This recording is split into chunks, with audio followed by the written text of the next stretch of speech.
Aký je váš záložný plán, keďže vlastne 90% je odchod? Záložný plán? To znamená, že čomu sa budete venovať? Viete čo, ja som civilným povolaním advokát, čiže ja sa veľmi rád vrátim do advokácie a budem ešte väčšom rozsahu pomáhať ľuďom, ktorí som pomáhal doteraz.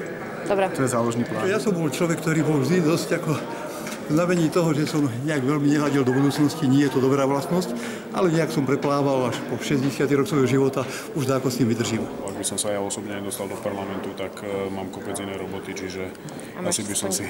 upresniť? Vrátim sa k svojmu podnikaniu. Ja som nehovorila ešte nikomu, že kde budem alebo čo budem robiť. Ja mám viacero ponúk a zatiaľ si to nechám na rozhodnutie potom a vyberiem si. A môžete aspoň priblížiť, že v akej oblasti by to bolo, že či to bude súkromný sektor? Vždy som robila v sociálnej oblasti, tak zrejme tam povedú moje kroky. Ja mám povolanie svoje, ja som advokát, ale musím povedať, že prieskumy väčšinou sa málokedy trafia do výsledku volieb. Prezidentské voľby, komunálne voľby, koniec koncov eurovoľby dopadli. Uvidíme ešte, čo bude. A nemôžete tak naznačiť, že aspoň v akej oblasti? Zatiaľ je to stále predčasne.